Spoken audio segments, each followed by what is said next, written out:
Hello, children, welcome back. This is Maushumi Chakravarti, and today I would like to discuss on the theoretical aspect of chapter Not for Profit Organization. If you have not gone through my previous video, go to my channel and watch it. So, definition and explanation for the non-profit organization. There are certain organizations which are formed not to earn profit but to render services to their members and for public welfare motive. Such organizations are clubs, hospitals, libraries, colleges, charitable, religious institutions, literary societies, etc. These non-profit seeking organizations exist with a primary motive of providing services that is for the betterment of the public and not for profit motive. Moving on to the non-profit organization. Non-profit organization is also prepared final account more or less on the lines of the profit seeking organization, which includes the following statement, that is the receipt and payment account, the income and expenditure account, and the balance sheet. Moving on to what is receipt and payment account. Receipt and payment account is basically classified as a summary of cash book, classifying receipt and payment under appropriate heads of account along with the cash and bank balances in the beginning and at the end of the accounting period. A fair idea can be formed from this account about the cash position of an organization. It is maintained on cash system of accounting. As such, it does not show expenses and income on accrual basis. It is basically real account in nature.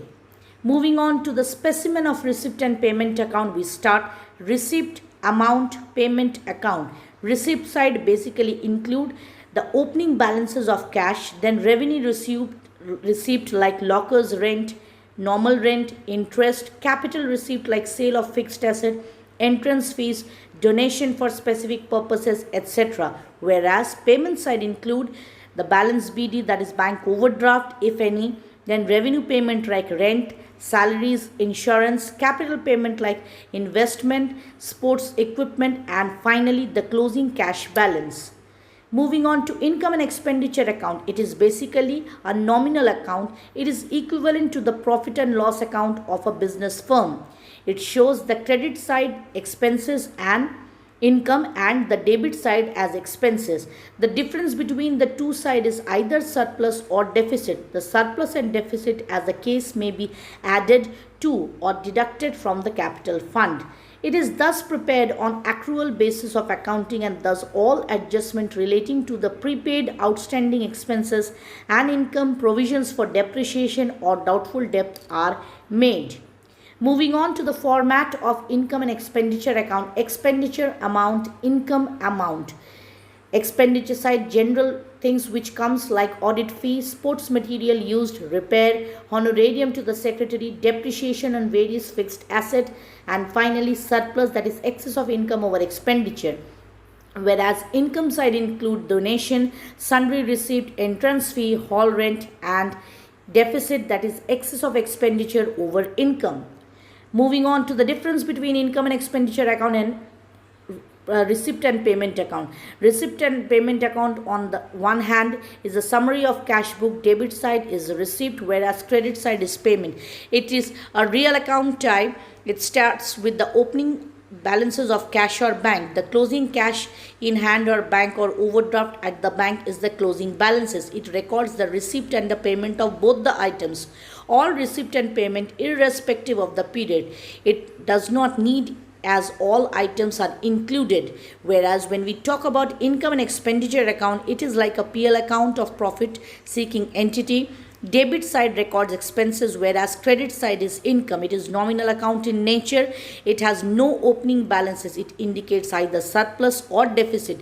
It is only including revenue nature items, and for the current year only it must for be as for the remaining capital items.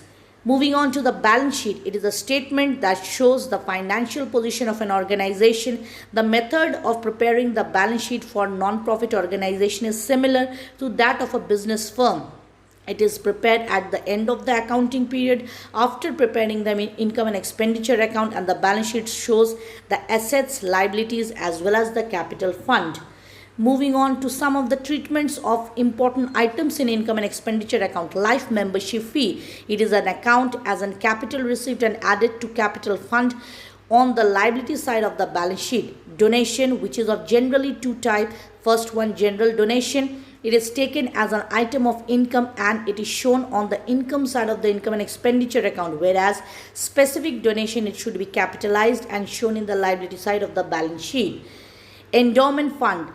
It is a fund raising from a bequest or gift, the income of which is devoted for a specific purpose. It is thus a capital receipt as it provides a permanent income to the institution and shown in the liability side of the balance sheet. Entrance fee. It is received from a new member apart from the annual subscription amount.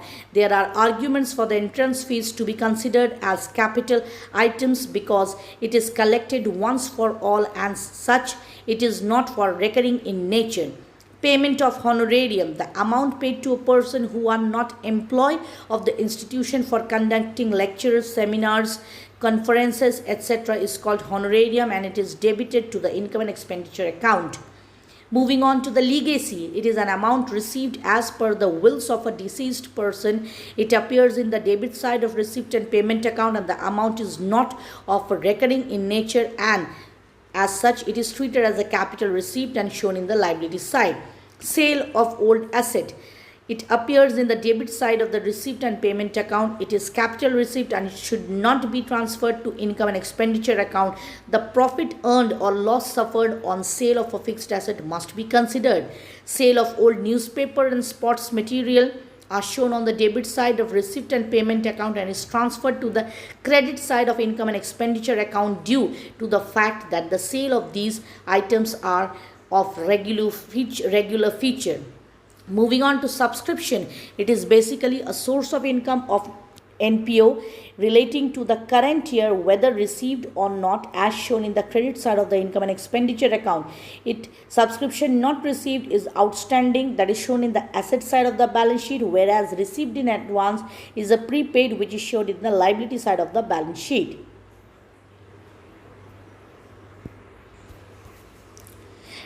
The practical questions of the NPO shall be continued in my next video. Stay tuned. Thank you. Have a nice day.